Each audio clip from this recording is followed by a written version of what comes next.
We're Volition Properties. Tonight is being hosted by Volition. Who here is new? First time at the event? Okay, so we got a couple of newbies. That's what I'll call you. A lot of regulars here. I see a lot of faces. So just so you know, we're not super formal. If you're intending for me to kind of stand up here and it be like a lecture, you're going to be really disappointed. This is very conversational. We like to have the audience engage with us. So if you have questions at any time, please just raise your hand. Happy to field them. Cool. So let's jump in. Who are we? Who the heck is this guy at the front talking?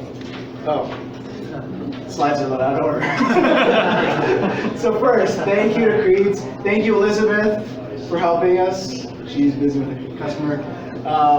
So thank you very much. If you've been with us for the last couple of years, you know that we've bounced around a bit, location to location. This place is wonderful to us, so please, grab a drink, grab some food, please support a local business. So who are we? We're certified real estate investment advisors. We're Toronto's exclusive investor realtor for RAIN. We got a bunch of nominations, and we're investors ourselves. I don't want to spend too much time on this, but know that we formed this corporation because we were investors ourselves, and we needed help from each other. Right? We started buying properties, and then we needed help renovating those properties, and then we needed help managing those properties. And so as a result, we started all working together. So myself, Matt, the founder, and Sam, who's somewhere in Japan, and Jenny, and then Alcina, the five of us, we cover each of those areas of Volition. So as I mentioned, there's four things that we do. So the first is advisory, and that's kind of what we're doing tonight. So it's the seminars, so education, teaching people about how to invest in real estate, and developing roadmaps for them if they're interested in investing in real estate. So we do consultations. They're free. We'll talk about them a little more later. It's this 1 hour consultation. You say, hey Ming, I want to have $3 million of real estate in the next 10 years. How do I do it? We sit down, crunch the numbers together. We talk about what's possible, what's not. I kind of put myself in your shoes and help guide you through that process. The next thing we do is realty. So that's basically finding these properties. If you've invested in Toronto or anywhere really, you know that it's very difficult to find a good investment property. It's not just MLS, it's wholesalers. There's lots of methods that we have to use to find properties that work. And this isn't just properties, resale properties. You know, if you've invested in pre-construction, for example, I was chatting with a gentleman earlier about pre-construction. You know that 90-95% of the pre-construction deals out there, the numbers don't make any sense, right? So that's what we do. We find investment properties where they actually work. And I'm just going to interject. The one thing is... Matt, by the way. Oh, hey. Yeah, I'm Matt. Well, I mean, there's only a few new faces. Some people, the rest of you guys should know me. This is even more important in Toronto. Like in most places, most smaller towns, real estate is cheap enough where, you know what, even if you got a subpar investment, it's probably still going to cash flow, right? In Toronto, you don't have that luxury. Yeah. If you can't, it's so hard to find these properties, but that's exactly what we specialize in. So it's even more important in Toronto than these other small towns because the stakes are so much higher. Things are really expensive. You really need to know your areas. You need to know the exact type of properties you're looking for. Yeah? Yeah, if you buy a triplex, you know, here we talk about kind of a prototypical triplex investment being $1.2, $1.3 million. You don't want to screw up on that kind of money, right? Thanks, Bob. Hi. No problem. So the next thing is renovations. So oftentimes when you get one of these properties, you're going to need to do some renovation work, right? If you ever looked at some of these derelict homes in Toronto, you want to turn them into an investment property, you need to execute on the renovation piece. We ourselves as investors need to execute on those renovation pieces, so we have a renovation division. And the last thing is management. Really, we don't know. This is not a cash cow for us or anything. Basically, we do management to help our clients continue to invest. And we only really offer it to people who have purchased homes through us because we know what we're getting into. But yes, we offer that as well. We do normal stuff. I talk about this at every meetup because a couple of meetups ago, somebody said, "Hey, do you guys sell normal homes?" Yes, we do normal homes, and it's actually really important because if you are creating an investment portfolio, one of the key pieces in your investment portfolio is your primary residence. It's going to be the one that you're going to get the most, the best rates on. It's going to be the property that you can take the most equity out of.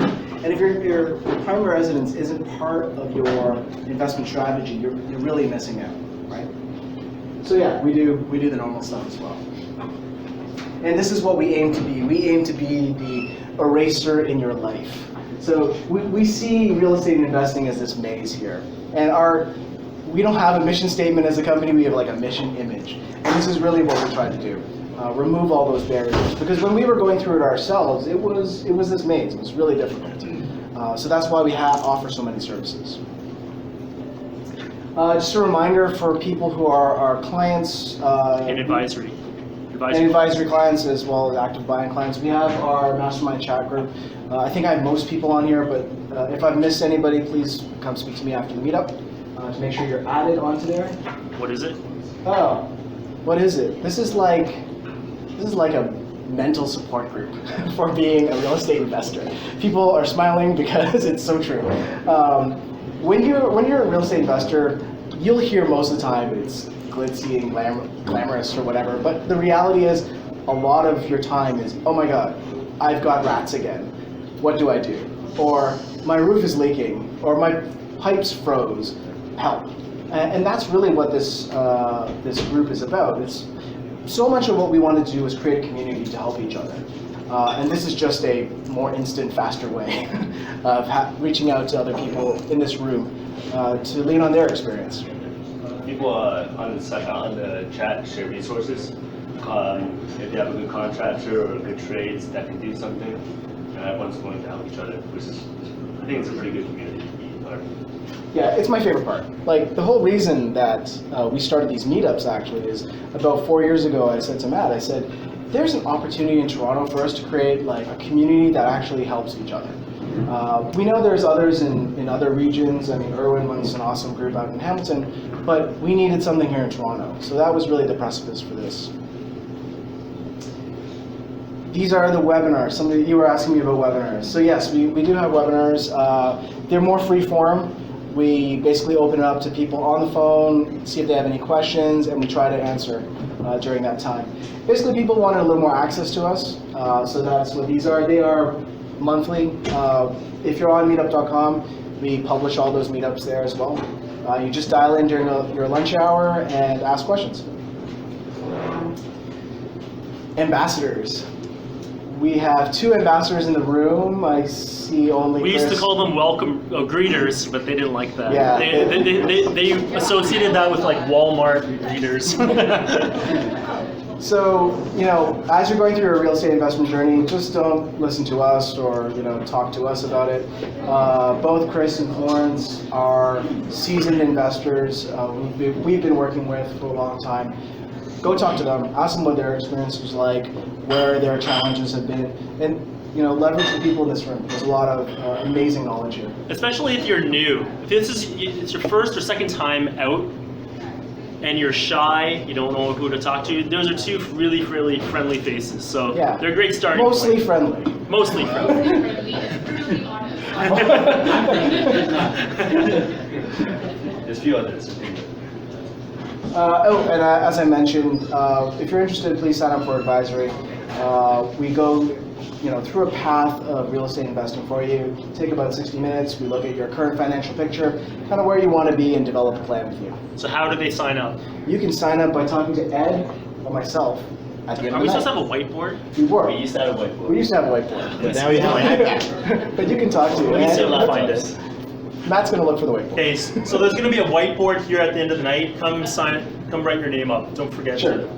Email address and name, and we'll reach out and contact you.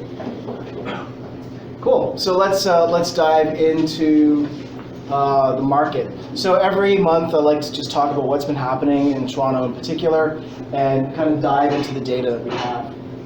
So if you've been following the headlines, for September, we were seeing record sales, and this is where it's coming from. If you look at the year-over-year changes here between September of last year and this year, sales have actually come up from August into September, and that's not very usual. Usually we see a dip as we get into the fall season, but you can see there's actually a bump, which is, I think very telling of what we've been seeing on the client side. I know there's a couple of people that I'm actively working with in the room, and usually when we go out and see houses, we're seeing like maybe 2 or 3 places, but in the last month we're like seeing 1, because there just isn't the inventory these days. Sales are happening and new listings are not. So if you look here, we're down year over year on new listings. Is this downtown? This is for all of what's covered under trend. Okay. So but we'll actually dive into a little more granular detail in a second. But yeah, so this is for everything covered under the Toronto Real Estate Board. And then the other headline that we've been seeing is also home sale prices are up. Home sale prices are up, and this is where this is coming from. September. In September, we're now starting to see not just recovery in the downtown, which we've been talking about for a while, but we're actually starting to see little bits of recovery happening in the outskirts of the city. So for those of you who are regulars here, you know that we like to dive into more granular data. If I tell you an average home price, it doesn't really help, right? A house in downtown Toronto that's 2,000 square feet is going to be vastly different from a house in Vaughan that's 200 square feet. That's like 2,000 square feet, right? Those are all in that same average. So we really to understand what's happening, in the market, we need to look at the most granular data. So that's what we do. We track something called the home price index, which tracks like-for-like properties. Anybody not familiar with the home price index? So what I mean by like-for-like properties is 2-bedroom condos. If the home price index will track a 2-bedroom condo every month and look at the changes in that particular type of property. Or it'll look at a 3-bedroom detached home and track the price of only 3-bedroom detached homes. And the reason this is a lot more important is because in the market, we'll see activity happening at the low end and at the high end of the market, right? So in 2016, for example, when detached homes were really popular in Toronto, the average sale prices were really high because there's lots of $1 million homes being sold. So that pushes up the average sale price number. But it doesn't tell me very much about what's happening with my 2-bedroom condo, for example. I just know that there's a lot of these expensive homes being sold. Vice versa, when we start to get into 2017 and detached homes fell out of favor with buyers and condos started to rise in price, we saw average sales prices drop. That didn't necessarily mean that your 3-bedroom home was worth any less. It just meant there was more activity at the bottom of the market. So that's why understanding the root of where your data is coming from is really important. So we use the home price index. That's probably the best indicator of what's actually happening.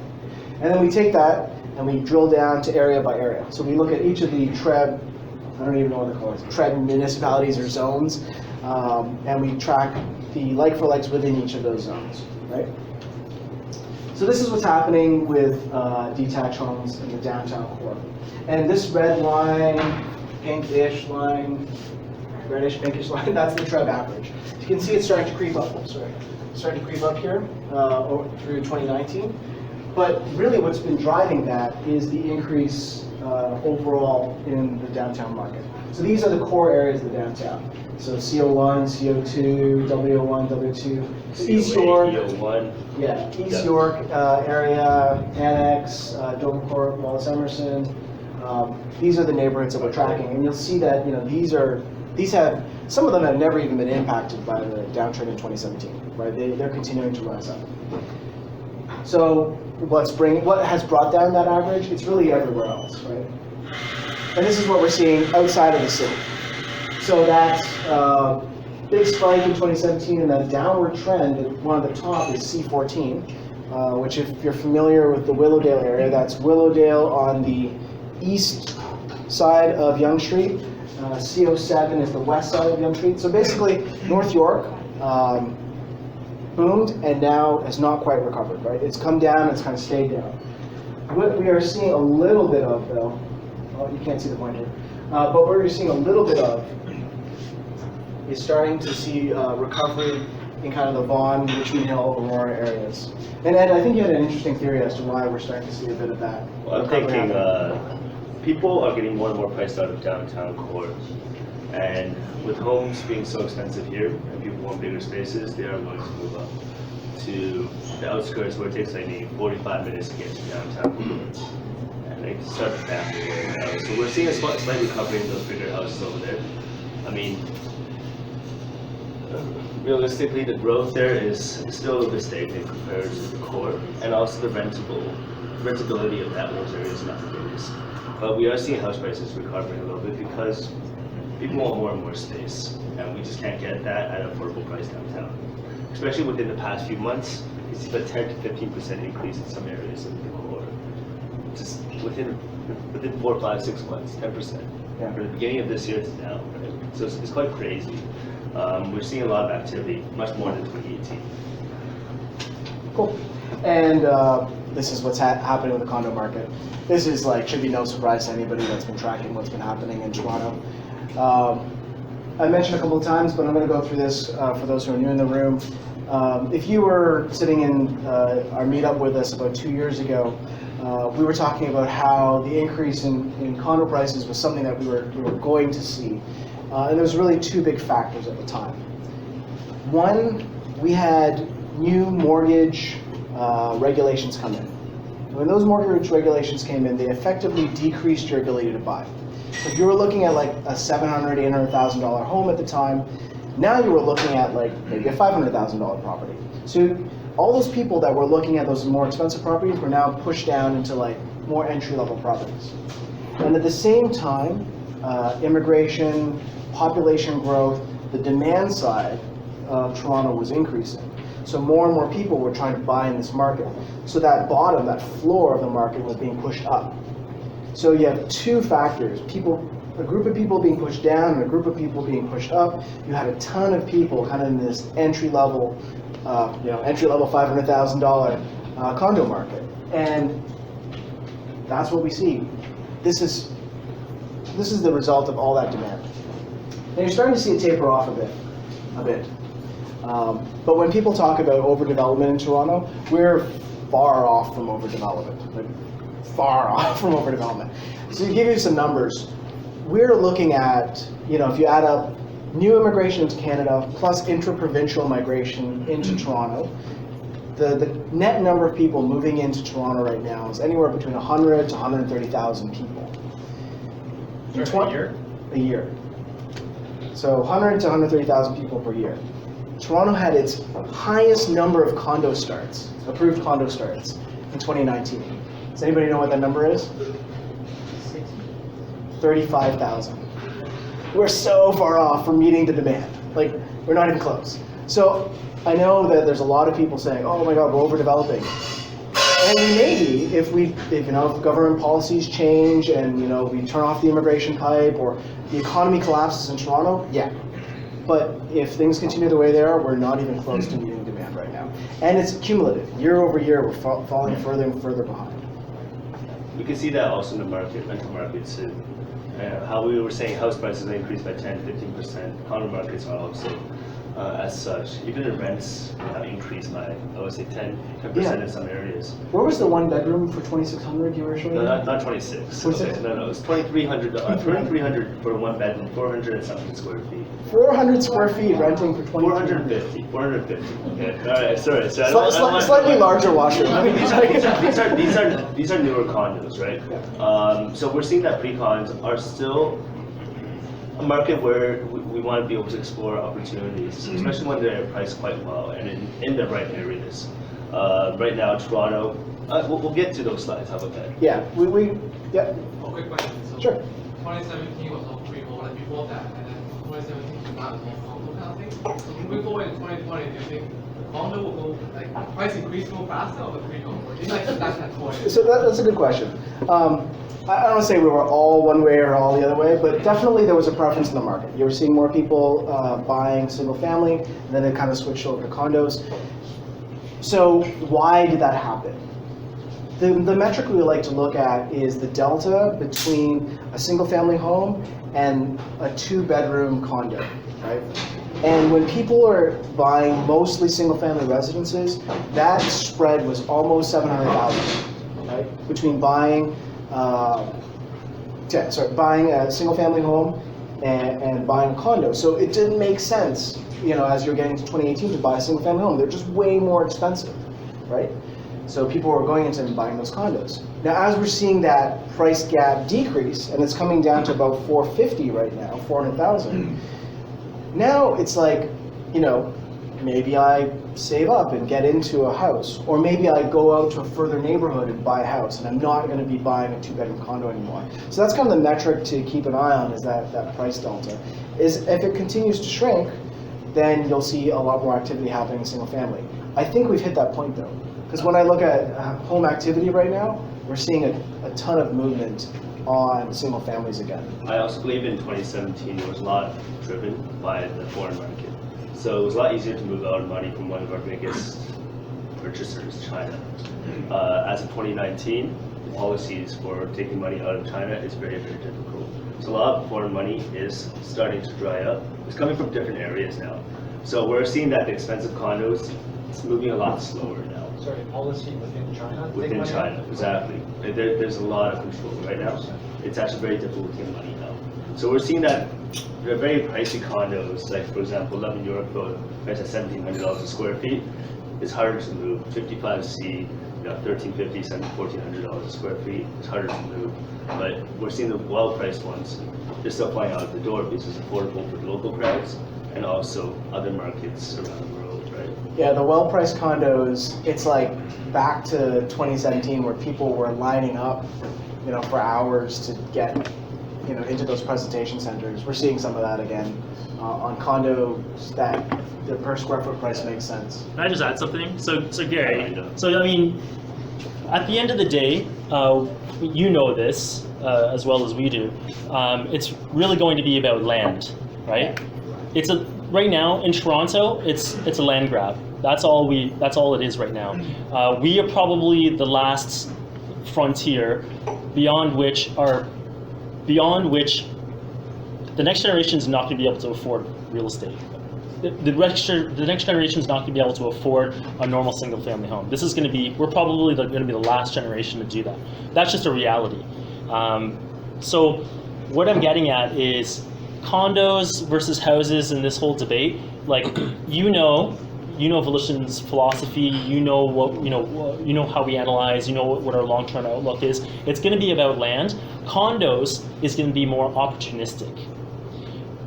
Whereas freehold or houses is going to be your long-term strategy, right? So if you think of it that way, then it's just a matter of, okay, well, is this a right time to be opportunistic to try to take advantage of a short-term growth in order to support my long-term? If you're getting into something that's great long-term, getting into a house is great right now. If you need sort of a stepping stone, you need to build some equity in a smaller asset, that's where condos make sense for our clients. Does that help? And also from Ben was saying that the price gap is around 450K right now. Yeah. From in A plus for freehold is almost unaffordable. You can't really do it. But it's probably maybe the A minus B plus area, Eglinton-ish. Yeah. And over there, it's still the rentals still can cover that, and then long term is still you own the land. So, Exactly. Exactly. And those are not only decisions that our investors are making, right? Those are decisions that end users are making, right? Like, do I go and live up along the crosstown that's coming up? Do I invest out there? Rents are still a little low. The neighborhood's a little grungy, but it's starting to get nicer, right? So there's one thing I want to touch upon on what Ming said. So Ming was talking about the number of people who come in. I actually heard that number higher than 100 to 130,000. I was hearing upwards of 150,000 into Toronto. Regardless, and then Ed was following on by saying, "Oh, rent prices going through the roof." Actually, rent prices are the first thing to go up due to population growth. It's actually not real estate values. Real estate values is a lagging indicator. The thing that happens first is rent prices go up because of supply and demand. These people who are moving into the city typically aren't buying right off the bat. They're going to be renting for the first 18 to 24 months typically before they'll jump in and buy something. So rising rents are the first thing you see. So what you're seeing, crazy ass prices and rents, that happens first, and then the real estate prices follow. Yeah, and like if you look at the data supports it. Right? We saw 15, 17% year-over-year rent increases happening, about 4 or 5 years ago in the condo market. And a couple of years later, you see this accelerated growth in the condo market, right? And the reason, I guess we could kind of go a little bit more into this, is that the reason for these increases is because the infrastructure is here. It's like contrary to a lot of smaller cities where it's based on one industry, unless every industry crashes from banking to tech to insurance, Toronto should be a more or less safe haven. And that's why investors like Toronto. And that's why we like Toronto. It's just, for example, the new well project, right? Shopify has already booked up, I believe, 20 floors of one of the new commercial buildings in the well. CIBC just built a new tower. It's going to be done probably next year or a year after. And the most important part, Microsoft, Google, moving their head office to Toronto too. We're the 4th biggest tech hub now in all of North America. So we're right behind them. Sorry. no, I was going to say, what's really important about what I'm saying is that those people that work at Shopify, those people that work at CIBC, they make good money, right? They're going to be able to afford those rents, right? And the tenant profiles that you're looking for, right? So when we talk about the right tenant profiles, we're not just looking about somebody that is able to afford your property. We're looking at the millennial market. For those of you who come to our meetups, we talk about the millennial market a lot. We like those millennials because, one, they pay for nice places, right? We have the nice finishes there. They're willing to pay for that. 2, they have these kind of good jobs, consulting, tech, whatever it happens to be, right? 3, they're transient, right? When I was in my 20s, I didn't stay in the same place the whole time. I had roommates. My roommates got girlfriends, I got girlfriends, whatever happened to be. Our lives changed, and as a result, we moved. Yeah. In a market like Ontario, where the rent control rules are very much in favor of the tenant, which means you can only adjust rents really when they're in turnover. Yeah, there are times, but the easiest time is on turnover, right? Except for new constructions past November 2018. Right. Any condos that were occupied after that. I think we can talk about older condos, right? Condos or triplexes or some of the other things houses. that we rent out. That's totally true. I mean, with when the Doug Ford government came in, that's one of the changes they made. Sorry, can you explain that change? So post November 2018, the building has never been occupied before. It's not under rent So control. you can increase it as much as you want? I think it has to be reasonable. Yeah, if you're increasing it by like $1,000 from like $1,000 over market, I think they have a very, very just case go to the LTE, to kind of push that case, right? But if it's within the market price, then yes, it's not under rent control anymore. So it's actually quite interesting. That's why post November 2018. Yeah. Doesn't major reno come under that as well?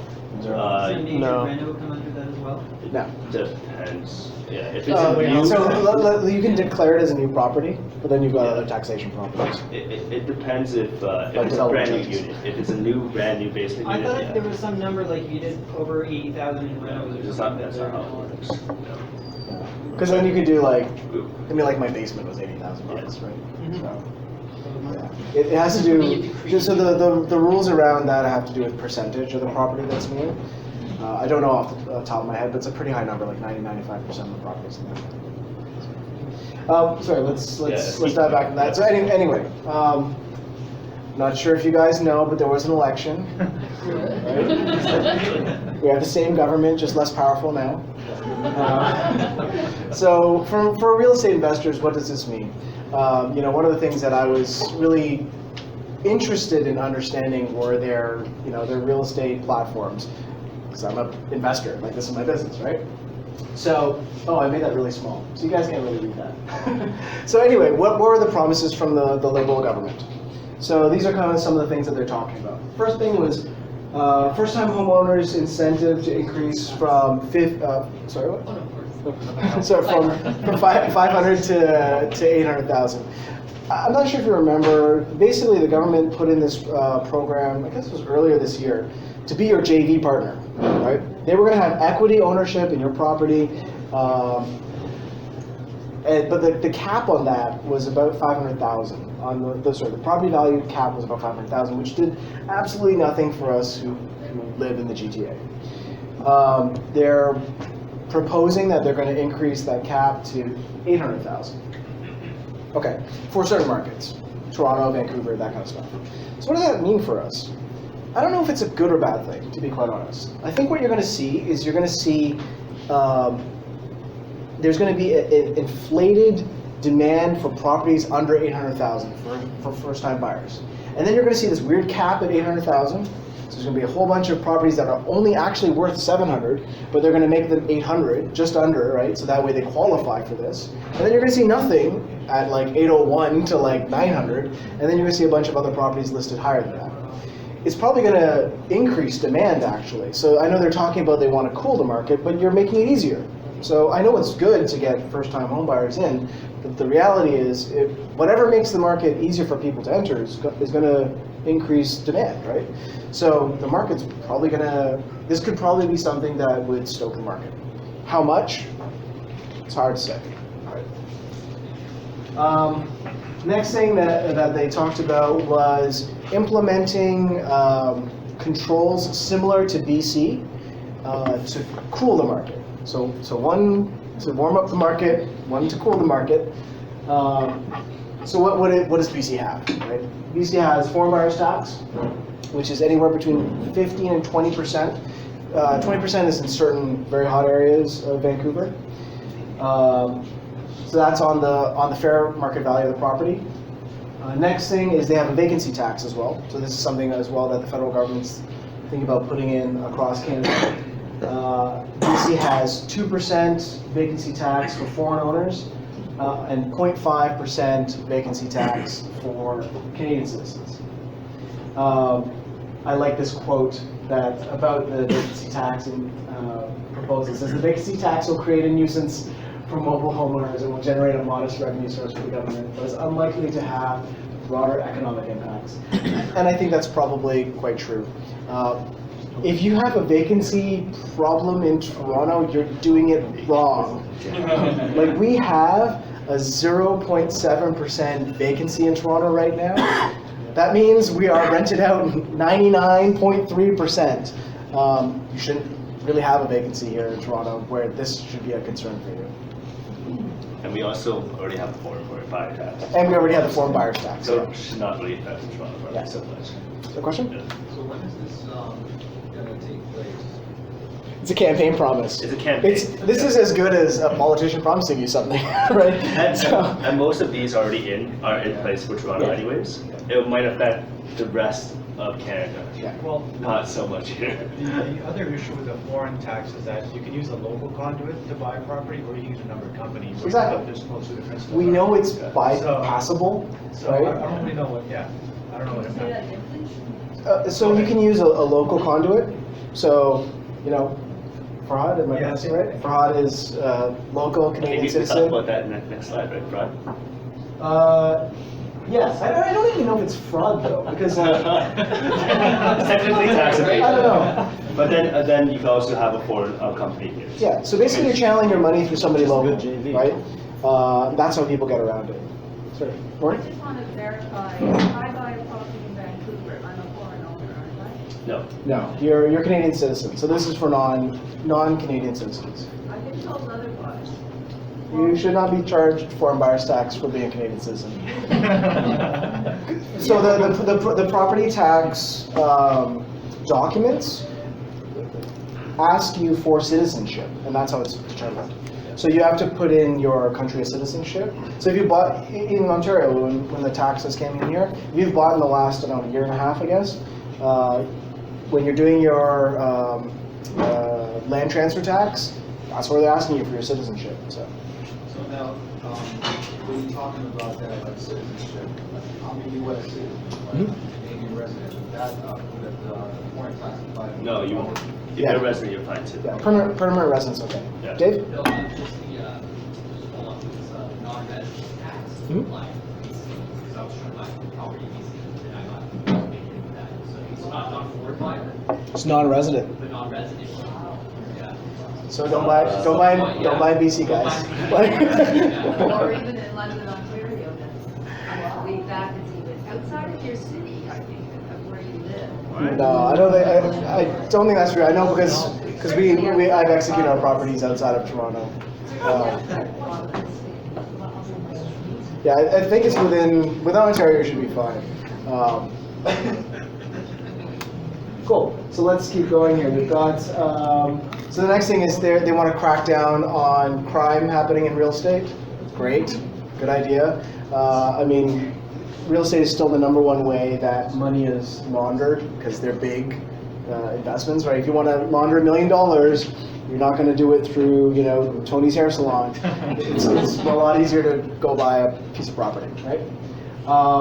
But this happened 2 years ago when the government puts a renewed focus on looking at criminal activity happening in real estate. They paint it with a broad brush. So when the CRA started looking at tax evasion happening in real estate, it wasn't just foreign buyers and criminals. They looked at everybody. I can't remember the number, but they had spent $5 million, for example, in hiring up people to do these investigations, and in the first year they had netted like $50 million of new revenue. So those people were paying for their jobs like tenfold. So just be aware, if this actually comes true, don't try to cash no tax deals. Don't try to do things above board. And then the last thing that came out of the election was around affordable housing, 100,000 affordable homes over the next decade. There was no actual details about how they were going to create this or where these were going to be created. So we just don't have enough information to form a good opinion on that right now. Just an interesting point on the tax evasion. Yes. Home Depot just have to give the CRA Yes. all of their sales info so that they can track down. So for those who didn't hear Jason, the CRA gave an order to Home Depot to provide their records so they could go chase down people who are trying to evade taxes. They're going particularly after contractors in this case who are evading taxes. Yeah. So they're taking this more seriously now. There's one question about tax in properties, particularly flippers, right? Talking about HST, Yeah. 15% on the flips. Yeah. Flippers, I'm not sure it's on the table because that's a big thing. people who are have multiple primary residences, right? Like that's kind of what they're going We'll after. see what happens with the Liberal government. I mean, they're a minority right now, so a lot less power, so I doubt anything's going to go through, to be honest. The same but less useful. Okay. So one thing we were getting a lot this month, and we wanted to talk about this for a little bit, was I've got no money, little money. I had no money. I got a bit of money, and I want to get into real estate investing. Like, what do I do? So for those of you who are starting out your real estate investing journeys, this is for you. So we talk a lot about at our meetups triplex investments, but as Matt mentioned earlier, you really want to get to land, right? The value is not in the building. I mean, if you know anything about accounting, you're depreciating that building. That building becomes worth less every day. But the value that's increasing is in the land. So you really want to get as much land as possible. But it's expensive, right? In Toronto, our prototypical triplex investment is 1.2, 1.3 million, sometimes upwards of that if we're looking at 1.5 when we're looking at turnkey properties. Like it's expensive. So you're looking at $300,000, $400,000 up front that you need to close. 20% down, and then your land transfer taxes, all your other closing costs. And let's be frank, that limits it to a certain number of people that are able to execute on those. Right? They're great investments, but not everybody can get into it. So what do you do? So, one of Matt's favorite sayings is, don't buy, let's just say don't buy cheap, buy smart, right? If you found a property somewhere, who knows, Sudbury, that is $200,000, but it's cash flowing $500 a month, you should ask yourself why, right? cash flow is a function of risk. You're getting more cash flow usually for a reason. You may not know what that reason is, because maybe you don't know the market well enough, but there's a reason. None of us are smarter than the market, right? If you're getting this much cash flow somewhere, just understand what you're getting into. Maybe it's tenant profiles. Maybe it's you're getting into a tougher tenant profile there. Just know that, right? Maybe you're getting into an economy that is more dependent on a single industry, right? Know that, right? Maybe you're getting into a town which has declining population, doesn't support the fundamentals that we care about. Just know that, right? Like, know why you're getting more cash flow, right? Because the market knows, right? And that's why it's priced this way. So. Also, usually those areas, the appreciation is a lot less than the prime areas that people like to live.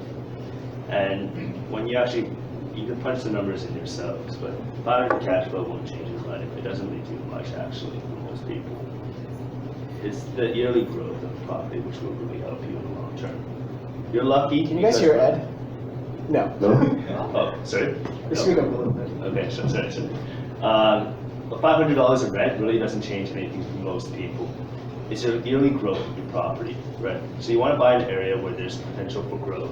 Maybe no one can predict the short-term future, but long-term, we can kind of foresee which areas will have that kind of growth and what areas will be a little bit more stagnant. Yeah, to Ed's point, when you're looking at a property, when you're analyzing a property, we're looking at three things, right, as investors. Three primary areas that real estate pays you. So first one's cash and cash. So cash and cash, are you guys familiar with these terms? Cash and cash on like mortgage pay down? Cash flow. I'll do a real quick lesson. So cash and cash is our cash flow, right? Based on how much you're putting in, how much money am I getting back every month? It's pretty easy for people to understand, and when they first get into real estate investing, cash and cash, that's all they're after. The next one is cash on appreciation. People also kind of understand that, where I'm, getting, buying for X number of dollars, I'm selling it for X number of dollars plus, right? So I'm making money because the property is going up in value. Third thing, and really the most important thing, is cash on mortgage paydown. So as my mortgage is being paid down by a renter, what portion of that, the principal, what is my return on that, right? And when you add all these things up, the numbers are quite high, which is why real estate builds a lot of wealth, right? Because you have basically three ways that a property is generating income for you. We're going to do that seminar in January. Yeah, we're going to dive into this in a lot of detail, like how do you calculate these things? How leverage works and everything else. How leverage works.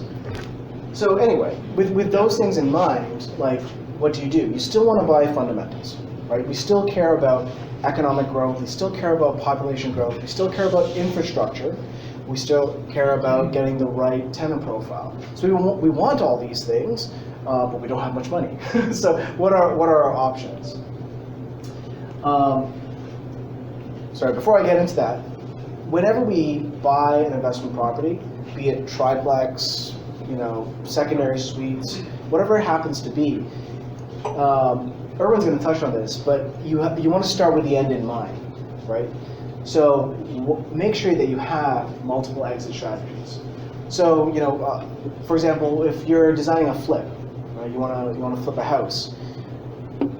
In a flip, you buy at, let's say, $1 million. Your flip takes 4 months, and 3.5 months in, the market crashes. If your only exit in that flip is to sell, you're screwed. You have to exit now because you need your money back, and you have to sell in a down market. And anytime your hand is forced in an investment, that's when you really lose money, right? So how do you have a multiple exit strategy in a flip? Make it something that you could rent. So when you're designing that flip, design a secondary suite in the basement, right? So if you have to, like the market crashes 3.5 months in, and we know when things crash in the stock market and the real estate market, when things go down, they go down fast, right? They don't slowly peter down, they go down quickly. So you turn around and you rent that property. Maybe it's not the best investment, but at least as a rental property, you're breaking even, and your hand isn't forced to sell.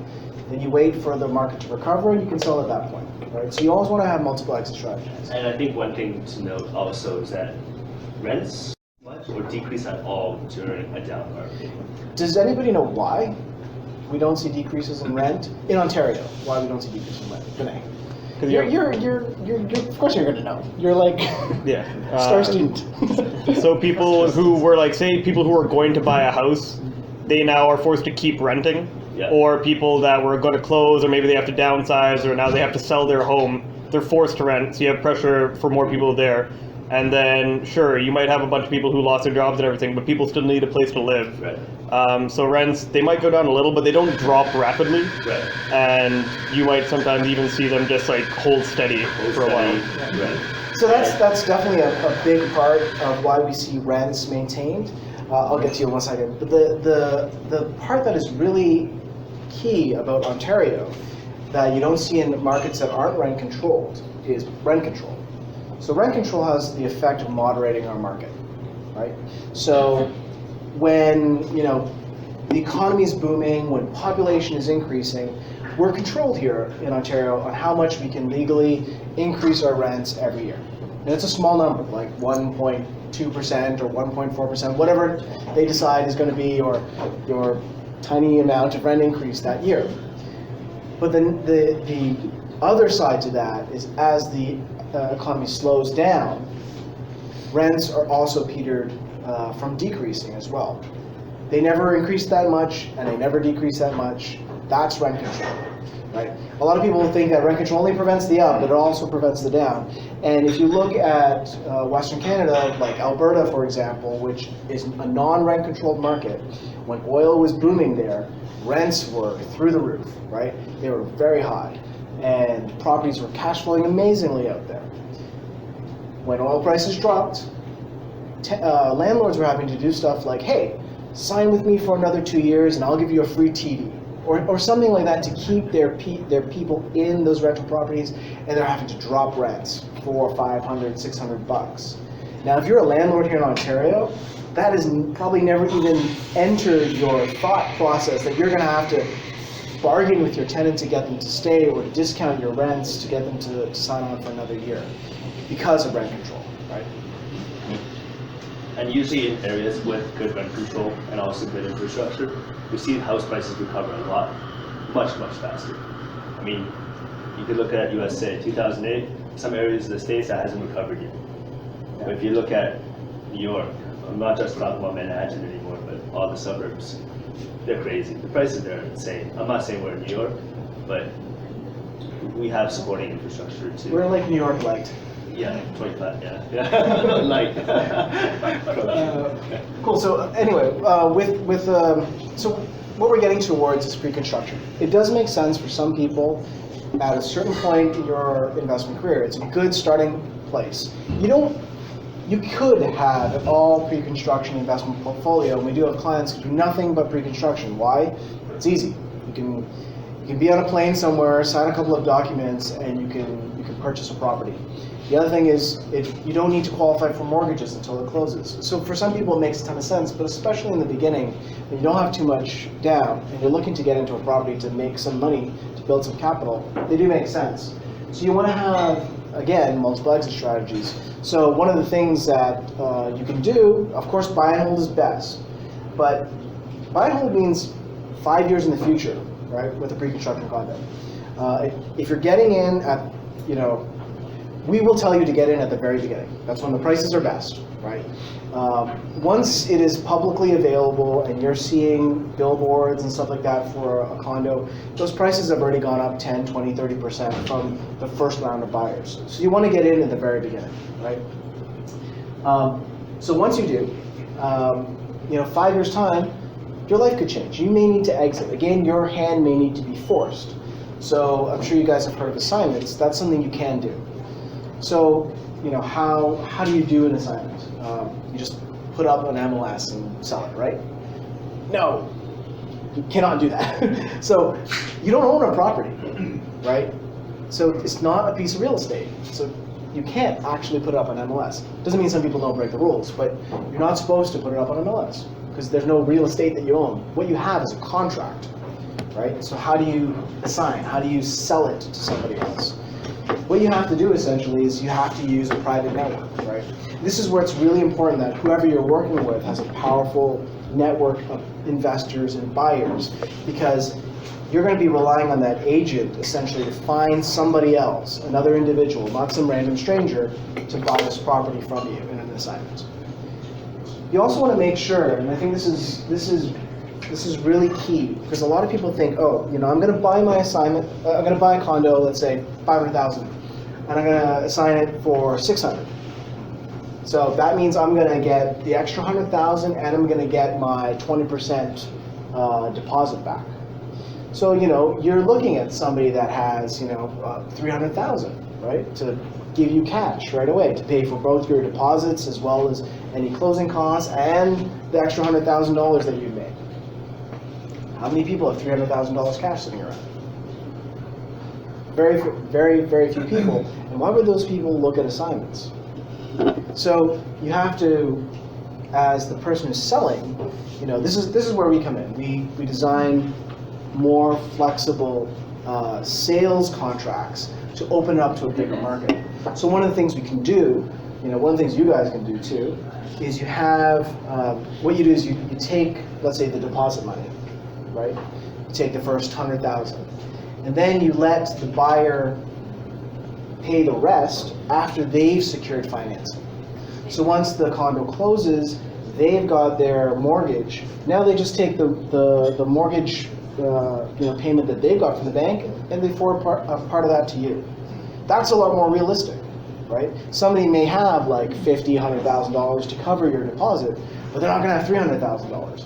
And now we've structured a deal that opens us up to a lot more people as opposed to just a bunch of people who have a ton of cash. Right? I think just one more thing I want to touch base on is why pre-construction can be a good tool for people who are trying to get into the real estate market. It's because you don't need 20% down up front also, and that's actually a key factor. Someone who doesn't have, say, $100,000, $200,000 up front for a 1 or 2 bedroom condo, the deposit structure for pre-constructions are usually broken down within 4 or 5 years. So you only need $30,000, $40,000 a year. And that's a lot more achievable for most people to use the market, because you don't need a mortgage right off the bat. It allows you to enter the market at a lot smaller scales, step by step, while maintaining the market price, or purchasing basically at the market price, maybe a small markup, or a 10-15% markup. Sorry, you had a question. I forgot to come back to you. I was going to answer the question. I just have one question for you. Yeah. Pre-construction makes me very nervous because I'm a litigator. Yes. And the lawsuits that I deal with in real estate have been almost primarily pre-construction, where clients come in and they're promised X, they put in $300K in a deposit, and they end up getting fucked. It doesn't close on time. Like they say, a pool's supposed to be a pierce in the basement, and then all of a sudden they're spending $100K on a lawsuit, and they get nothing back, or they get a very minimal amount back. So how do you mitigate the risk of things going bad, especially how these contracts are Buy a drafted? good developer. Yeah. So I guess you're very selective in the development. Yeah. So something that like I think I touched on is like, you know, there's tons of pre-construction opportunities out there. Like we throw out 95% of them. They don't make sense. Like flaky developers, bad locations, rents that don't support it, areas not going through any sort of gentrification anytime soon. Like those are all the ticks that we care about.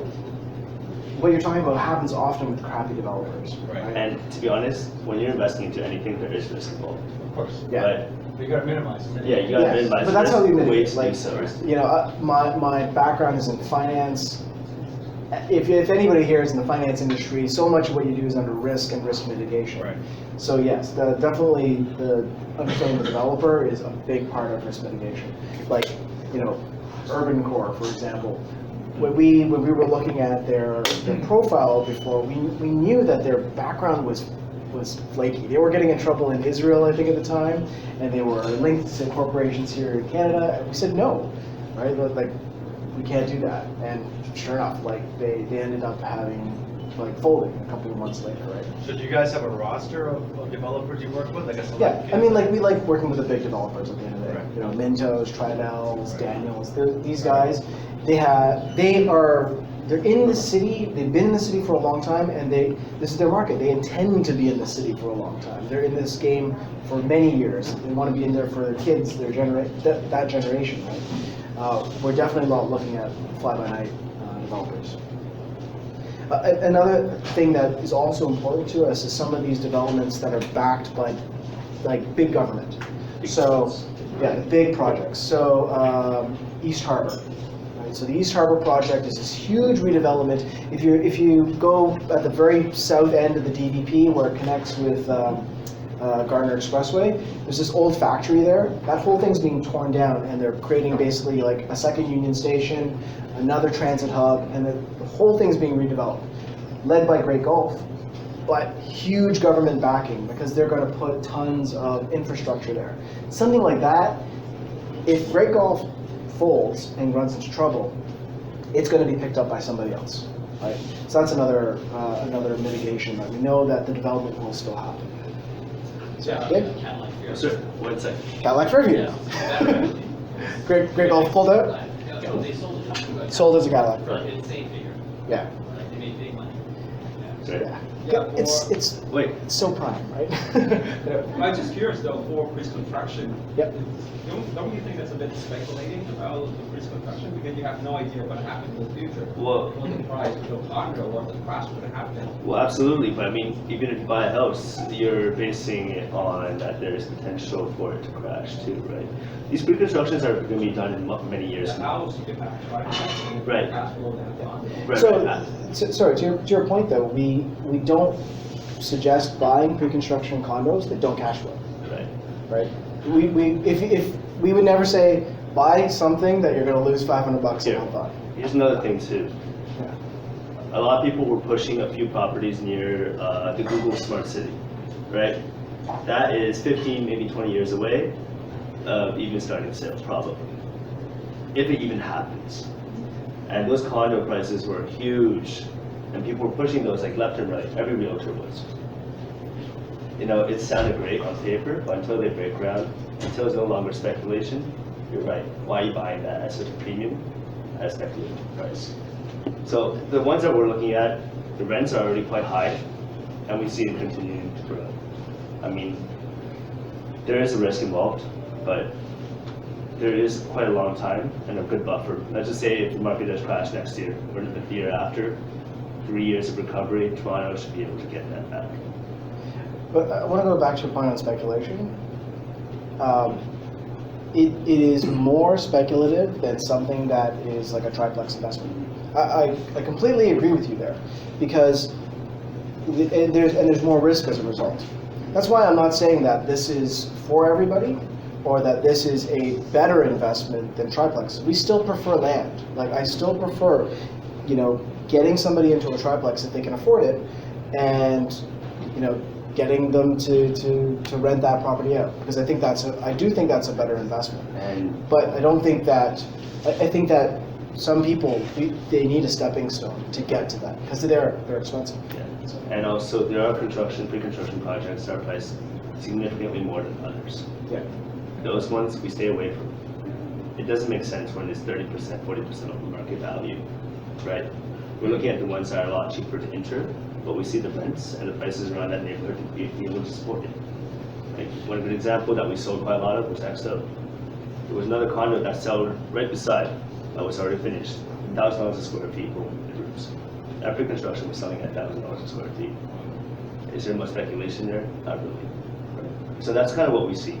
That's why we don't send you guys email blasts about every single condo that comes out. There's really no point. What is that next over? King and Dufferin. Just south of Butte, Big Hill on South Main Street. There's also 2 towers going up. There's 4 towers going up there. Right? Those are like $500 a square feet. No. 980 to 1,000. 500 would be nice. Questions back? Pre-construction, if I sell on a site, then tax on the entire 100% of the profit, right? It's Yes. not just paid on the capital So- 50%. Yes. It is income, right? And it's not a gain, because it's not property that you own. So yes. From a tax perspective, it's not. From a tax perspective, it's way less efficient, yes. Yeah, I just wanted to add, so yes, pre-construction is probably the riskiest you can do. Yes, you can mitigate it, but you're not buying land. You have no idea if the project will take 12 years. But the one advantage, it's the highest return per dollar. if it works out and you assign it, because you can sometimes put in 10%, you have no holding costs, you have no closing, nothing. And sometimes 2 years later, if everything turns in your favor, you make $100,000 easy, if not more. But if you can't close and nobody wants to buy your assignment or something happens, then you're screwed. Yeah. Don't get into a pre-construction that you can't close on, right? Yeah. Like, You some- need mortgage called pre-qualifications anyways beforehand. And I'm not gonna say this to push pre-constructions anymore. We'll talk a little bit more. Last year I backed out on a deal. This guy bought it, right here, Tim. I bought it for 800,000, I backed out. In 4 months it went up to 960. Something like that. Yeah. So Tim's buying drinks for everybody. We have to chug along quickly so that Owen can stop back to talk. So again, you push it.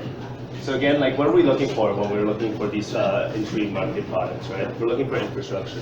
It's kind of what we've been emphasizing the whole seminar today, is what is the current infrastructure and what's the potential infrastructure in the area. And that kind of outlines if it's a good investment or not.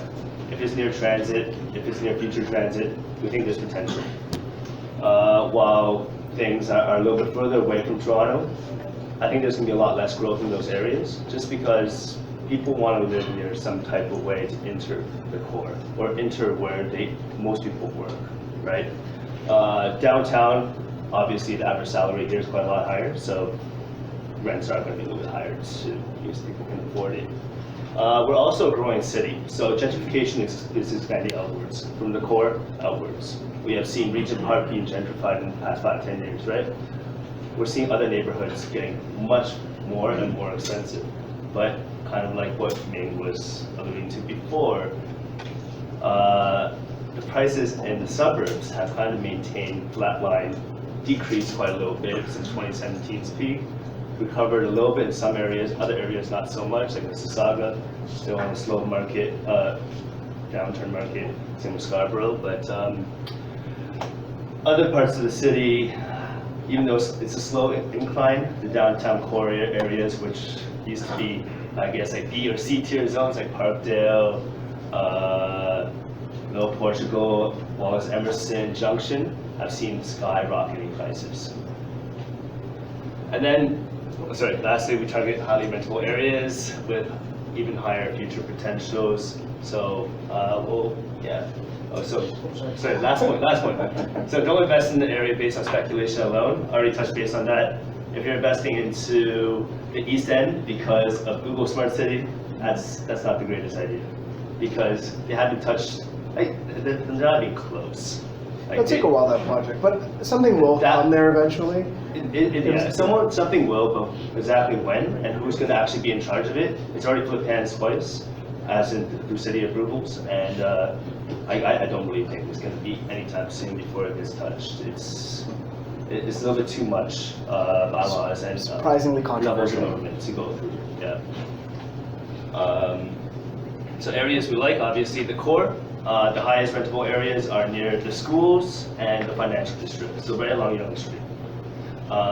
If we go a little bit more west, rents start decreasing a little bit, but the $2,300 one-bedroom condos in a new condo, obviously Yonge and Bloor is quite expensive. A lot of very posh people like to live up there.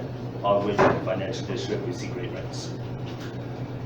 I believe along the new Eglinton line, we're going to see a lot of good potential possibilities there. Once this is done in 2021, maybe 2022, and that area gets cleared out, no longer the construction fences on every road, commercials start reopening up because people can start doing business again. I believe that we're going to see a lot of redevelopment happening here. There's a few condos going up there already, especially near Avenue, which we think is going to be quite good. And also new city master plan projects, kind of back to the risk mitigation. If the city is backing this project, there's usually a lot of incentives for the developers to make this area a lot better. For example, Regent Park, Daniels was able to, even though they had to do quite a few things with subsidized housing, they were actually able to get quite favorable terms with the city to build here, maybe a few extra levels, right? And this will increase their profits by quite a lot. So one of them is the Galleria Mall project, which we'll touch base on a little later. Again, major transit lines. we want to be near TTC. Things that are directly sitting on TTC, we're seeing that having an even bigger impact on condo prices. With direct TTC access, it's like usually a 15 to 18% resale price. Yeah. Same with the pass system in downtown. And also, we want to be roughly 20 minutes commute from downtown. The reason we like downtown, again, higher paying jobs. Do you guys know why we like 20 minutes from downtown and not like 30 minutes or 40 minutes? It's primarily to do with our demographic. Like, we talk about the millennial demographic all the time. When we start getting to 40 minutes commuting to downtown, we don't get that demographic anymore, right? People who are in their 20s, early 30s, they will live in a smaller, crappier place that's 20 minutes versus a place that's like 35, 40 minutes from the downtown core. This goes back to our fundamentals again. We want someone to move out every 3 years. We don't want someone to be there for life. Is that because you can increase the rent? Yeah. Yeah. Every year. This guy. So just to touch base on a few projects that we like right now. This one's actually going to be on sale probably tomorrow. And I'll tell you right now, it will sell out really, really fast. So if people are interested, I don't think, maybe one or two of you will be able to get units, the rest of you won't. It's a project on Forest Hill. So around that area, there's quite a lot of good schools. And it's going to be directly sitting on top of the Forest Hill Eglinton line, which is complete in 2021. Project will be complete in 2024, 2023. So there's going to be quite a good buffer for them to create the, to actually make the area quite nice. With the new Eglinton line that's coming across the middle of the city, I think the value of the properties along that line will actually have a pretty significant jump. We know this from like past data Right. too, right? Like, Right now, if you're like in the middle right here somewhere, it's actually very hard to get downtown. It'll take you like 45 minutes driving or commuting. Once this comes into place, it has direct access to the Young Line, the University Line, we're going to see some major increases, not only in rents, but also property values. And this area right now is priced a lot cheaper in the core. So we're expecting this one to be around $1,000 to $1,100 a square feet for one bedrooms. So I mean, it gets which cheaper still and sounds cheaper. shocking, I know.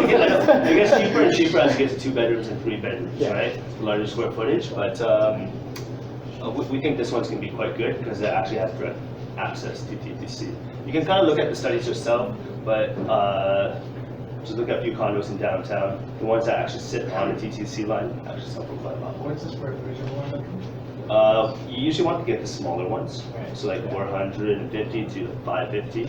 there are, when we talk about buying investable condos too, there's very like specific things we're looking at. We don't want like super high floors. We don't want, like we're looking for ways that we can get like dens that we can convert to bedrooms. There's a bunch of things that we care about as well, beyond just affordability. Yeah. So, reason why we like this is because we see potential value once the infrastructure is created here, while it's still priced quite a lot cheaper than downtown. Downtown condos are around $1,350 to $1,400 a square feet, and rents are about $2,100 to $2,300 for one bedrooms. While right here already, there's maybe 5 condos here, but they're renting for like $2,000 to $2,100. So I mean, end of the day, like when it's being priced like 30% cheaper, this is probably a better investment with good growth potential. Another one which we talked about a little bit before actually during another meetup was the Galleria Mall project. And this kind of goes back to one of my other points about master plan. This one's actually really cool because the developer is creating how many units? I could think 1,800 new units here, which translates to 8 towers. Phase 1 sold out within the first hour. I lined up for 2 hours, so by the time I got in, I can get units. Yeah. So every condo project that's worthwhile, you'll see Ed in the lineup. So the cool part about this project, it has an 8-acre park. I'm not sure if you guys know about the Well or City Place. That's less than 8 acres. So the park, the green space itself, is bigger than most of the big developments in downtown. It also has the biggest new recreation center being put there. This is actually forced by the city, so it will be placed there. Intersection, you said? This is at DuPont and Dufferin and DuPont. Old Galleria Mall, completely tearing it down and building new. It's going to also have a community center, community park, and retail. So with retail there, it's hopefully going to create a small community. So hopefully it's going to be like the next Liberty Village, next Regent Park, next. Big development. Yeah, big.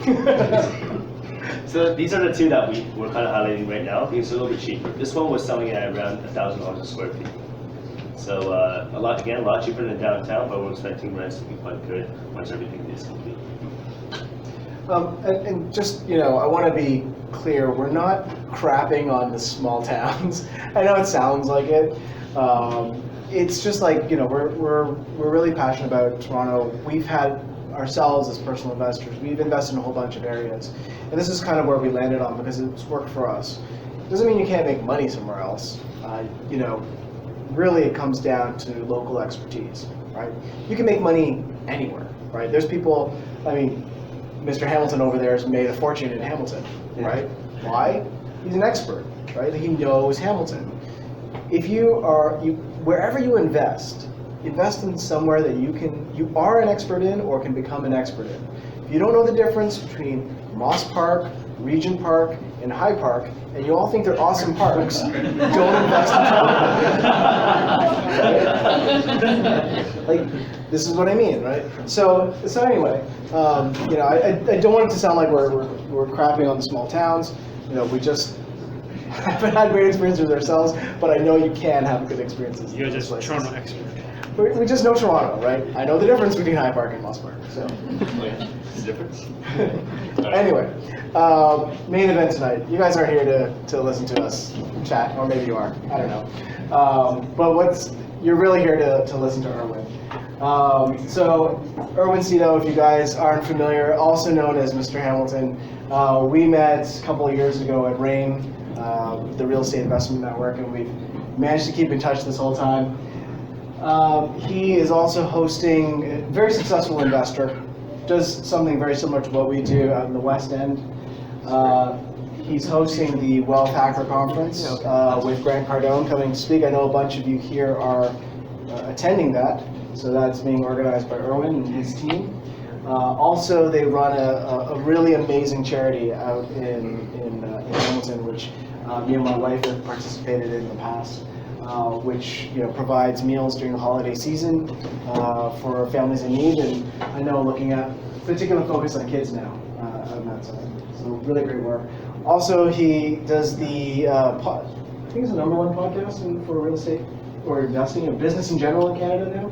Number 4 Canadian podcast. #4 Canadian podcast. First real estate podcast among the business podcast. It's an excellent podcast. Good work. It's an excellent podcast. It's called The Truth About Real Estate Investing. Yeah, it's easy to find. You'll see his smiling face up there and his Hamilton Ticats jersey. And he's also been and he's also been named one of the top 20 influencers in real estate in Canada. So please give a warm welcome to Erwin Cito. Just give us a moment while we do technology switch. Yeah, while we mic. You mic'd up? Yeah. You guys can hear me okay? Yep. Just chirp me if I'm mumbling. My wife does that all the time. Here is HDMI. Are you presenting today as well? Chin. Golden Ventures? Golden Ventures? Golden Triangle. Oh, okay, yeah, because it's yeah, okay. You were looking at properties in your pair? Simcoe is like, yeah. Okay. Jackson Boyd? Yes. Yeah. Does anyone remember O.J. Simpson? The main thing was for Like Judge for, Ito and financing, stuff? right? Like the When I was doing these slides last night, guaranteed returns for, that's what I thought. like I love this slide. Yeah. Right? When he sent me the deck, I was like, did Cherry approve that? Harry Potter George? She didn't see this. Harry Potter George? Here's my wife. You don't do the joint venture financing, though. Yours is just I purely forget for like, what financing the what construction. famous TV trial was where they had the blue dot. Or, like you don't do block part of the face. right? I'm sorry, Andrew. Depending on how you work, you work with investors all the time. Yeah, no, it's the part is in like the end Is that result the product worst is up split, like front? the equity. I've been divorced. and I divorced my That's JV. a possibility. So this will be an Because interesting we're story. gonna we open If anyone knows me or listens to my podcast, you know I kind of just tell it straight. That's why I didn't even think about doing this. I just did it. And that's the fun part of Facebook, is I can always go back and look at pictures and they're always there. So this is 2007 me. That's actually quite a while ago. It's pretty crazy. I haven't looked at these pictures in a while. So joint ventures. So there's going to be some scary stuff that we talk about today, but honestly, just do it. It's going to be painful. Some things are painful. Real estate investing is painful. Like Ming and Ed were sharing. Like investing in Toronto is very different than investing in Hamilton. Very different kind of profile. You guys have it a lot easier in terms of your tenants. They come prepared. They come higher qualified. They come with income. They come with futures that they have to protect. They come with credit that they want to protect. Versus that's not quite the same picture we always have in Hamilton, where people don't have very bright futures or care to protect. Anyways, but you still just do it. So I think your mic might not be working. It's really quiet.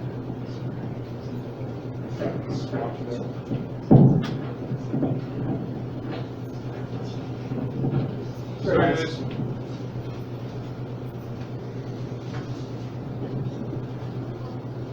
How's this? Is this better? Worse? It's better, worse? Better. He is Mike Placement, and I don't have a collar on. That's my shirt. How's that? Oh, that's good. Way better. I guess it's placement. I guess it's really No, that's terrible. That's really muffled. Yeah. Really muffled. Wait a second. It's picking it up, coming up your throat.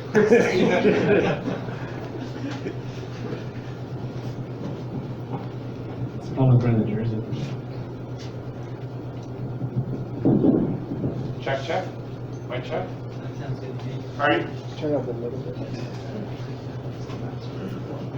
So who's this guy Ming's invited to speak? So thank you, Ming, for the lovely introduction. I often forget about all the stuff that I do. It's not always easy to, that's not the easiest thing to explain who I am or what I do. But again, we're here to talk about the truth about joint venturing, or someone who's been around. I've been investing since about 2003, 2005. I've been a member since a member of RAIN, which is where I met Ming, and Matthew Lee, and Sam, and Jin. So I've been around. I've interviewed over 100 people on my podcast, some of the top people, top investors in the country, including best-selling authors. A good friend of mine is Russell Westcott, who's done over 100 joint ventures himself. He literally wrote the book on the subject. So I've been around. I've been in those private conversations where people talk about joint ventures, the ones they want to kill. And in those times where you have to tell your joint venture partner, give me a number. Right? Give me a number so I never have to talk to you again. Right? These things happen. These things happen. I actually go into that with my own JV. And why we care about whales. You'll all care about whales when I get to that point. And my new JV partner, which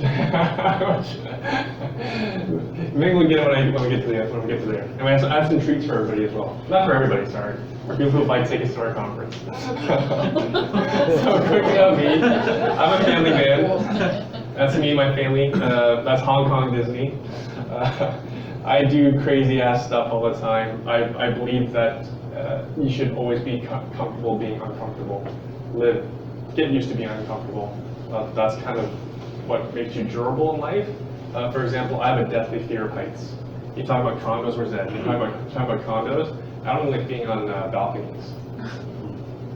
5th floor? No, I don't even like being on a balcony. So I do this sort of stuff to test my resolve, because I know I'll survive, and everything else gets easier. I do a lot of CrossFit because again, I like to test myself, make things hurt. Just about 2 weeks ago, I never look, but I had to try to attract someone to come on my podcast. So I said, oh, wow, I'm number 88 on all of iTunes under business. So that's all business. Understand that investing is a subcategory of investing. So in the more difficult category, I was number 88, and I counted all the Canadian podcasts ahead of me. There's only 3. One of them was the CBC, with significantly more money than I do, because they have Liberals won, so if I could buy CBC stock, I would. That's charity work that Ming mentioned that he's been a part of as well. Charity is one of my favorite things to do in the world. I also do some jiu-jitsu, I'm kind of weird. I get put in awkward positions, I get choked, and I go back. I pay money for this. And I'm friends with Grant Cardone, obviously. I've won an award or two. I won't go through them all. But something that you can pull out of this, or you can't pull out of this, is the interesting thing is, for example, when I won Realtor of the Year, I'm pretty sure I was the youngest person to ever win it. And then I was the first person in Canada to ever win it twice. And then I won the Crew Realtor of the Year twice, which will never happen again. And I also won the Leadership of the Year, the Reign Leadership Award of the Year. I won that, the youngest person to ever win it. And then I was the first person to win it twice, somewhere around here. So, and not to brag, just to prove a point, because you'll see some of the dumbass shit I've done. How little money I used to get paid. And if you're my Facebook friend, you've probably seen these ads everywhere. I'll apologize in advance. If you become my friend on Facebook, you'll start seeing these ads too, because you're all entrepreneurs and investors. So yes, I'm hand posting Grant Cardone. So these were my first joint venture partners, my in-laws. Sorry, Jen. So to protect the innocent, I bought them out. My parents are obviously on my right. So I started investing around 2000, right after school, pretty much. I graduated in 2002. I started investing in small cap stocks. So as in low capitalization, high risk, newer companies, right? And real estate. Then the credit crisis happened, right? Everyone remember the credit crisis? So basically, prices went from about, this is the S&P 500, the prices, stock market went from about 1,500 down to about half. And that's the S&P 500. These are big companies. What do you think happens to the little companies? 75 to 80% drop? Something like that. I stopped looking before that point. I actually had a stock T50 listed. So, yeah, it wasn't pretty. But the funny part was we had some real estate as well. And I cannot believe these prices. And for all you young people in the room, like the young lady at the front desk, I paid $150,000 for a 2-bedroom house, detached, in downtown Burlington. You're from Hamilton, so you know where downtown Burlington is, right? That's the one on I Am Ready, your left, with the for sale sign in front. And then we didn't really know what the heck we were doing, but we saw a for sale sign. 3 houses up the street, and that's what we bought there. That's the one to the left of it. Paid $225 for that. And we bought some more real estate. Again, we didn't know what the fuck we were doing. Pardon my French. I've never seen so much dog, you know what, in my life. This one was funny because the broker's like, the broker who had his listing was like, I can't sell this thing. Erwin and his family don't buy this. Because they knew we would buy a piece of crap. And we bought a piece of crap. We filled like 3 black bags of garbage bags of dog doo, and the walls were filthy. Ever seen filthy walls? I never had either. This is the most disgusting thing I've ever seen in my life. The floors were warped, there was no basement, especially crawl space. Bought it for 200 grand, right? I want to invest in real estate, it's all messed up, right? It gets better. It doesn't get better yet. And then we bought this duplex. Privately, so in this case, it was a couple, one partner passed, and the partner that passed was the investor. The other partner didn't want anything to do with this investment property. So they came to us. And this was about 2008. So the crisis was already going on. I was like, oh, and they came with a realtor package, right? As in realtor package prepared them a formal document, handouts and stuff. This is what you should list the house for. And then I said, okay, I'm so sophisticated. I heard at a meeting that prices are coming down 10%. So I offered her 10% off of that. She said, done. I was like, oh crap, what did we get ourselves into? So this house, oh jeez. This house was built in the 1880s. Anyone seen an 1880s house before? Anyone seen a log foundation before? Did it have a log foundation? What do you mean a log foundation? Ours had tree logs. So it's what you've seen log cabins, but that was what was subgrade, right? I don't know what we were doing. We didn't have it inspected. Brown water would come out of the pipes. I purposely, there's 2 images, right? So that's the front of the house. You can tell that's the front of the house. And then this here is the driveway. And I don't know who did the driveway, but they graded it so that all the water went towards the basement window. But thank goodness we had a dirt basement, so there's nothing to really ruin in the basement. But the fine print you can see in the bottom. So understand also this is the worst investment I've ever done. And I made 20% of my money every year, on average. That's the worst deal I've ever done. So I'm talking like, yeah, stuff sucks. And that's my worst deal, 20%. Right? And we paid $240 for it, and I geo warehoused it this morning. 2016 assessment is $385. It's probably worth $4.25 at least. So we've made some, like, they made some good money because I'm no longer an owner of this property. And Megan and Ed were talking about rents earlier. So here's a graph. This is American. So you see the top blue line is real estate prices. So you see where it peaked, 2008, 2007, 2008. But you see the yellow line. Apologies for anyone who's colorblind. The yellow line is rents. So remember, financial crisis. The world almost ended. This is the U.S. chart. Right? I don't know if anyone knows, because I wasn't close enough to the market to know that how bad things were. Like, Vinay's nodding his head. Like, Bank of America went to $4. Could you imagine what would happen if Bank of America went bankrupt? Right? Should have bought Bank of America at $4 because it's over $30 now. But anyways, point is that I experienced the same thing. Even though we were crap investors, our rents went up. Credit crisis. No one could get a mortgage.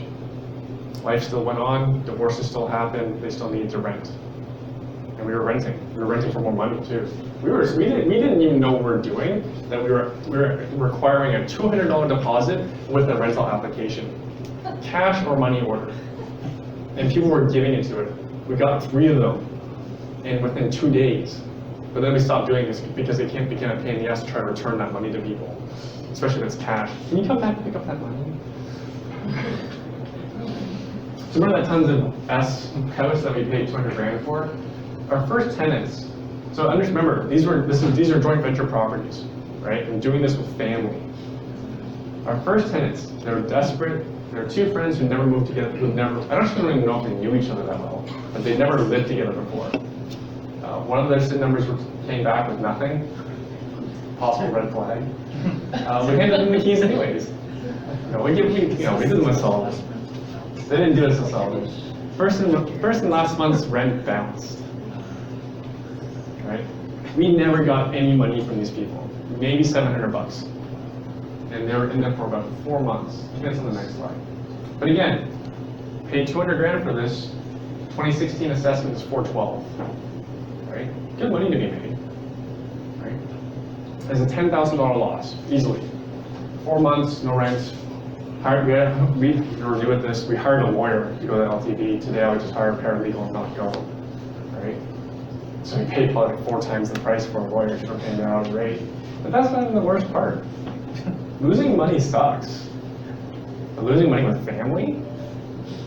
Pointing fingers? Because one person okayed the tenants. Or do you think that person feels pretty bad? It wasn't me. But you know what? We're all responsible. None of us were qualified to make these decisions. So losing money is bad enough. Ugly crying. It wasn't me. This is my wife at the LTD, the Landlord Tenant Board. When our lawyer came back to us and said, oh, we're coming to a mediated settlement. The tenant's going to stay another 3 weeks, whatever. They said they're going to pay us. And so they're going to stay until, whatever, 2 weeks more. And my now ex-wife, she just lost it, right? So I still lived at home at this point.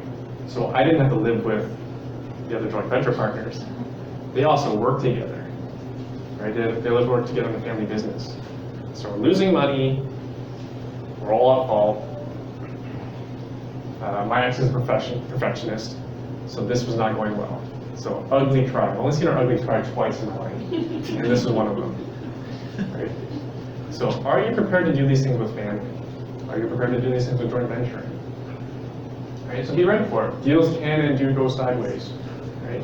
and Ming actually wanted me to give this talk about joint ventures because most people that give talks about joint ventures, they're usually selling joint ventures.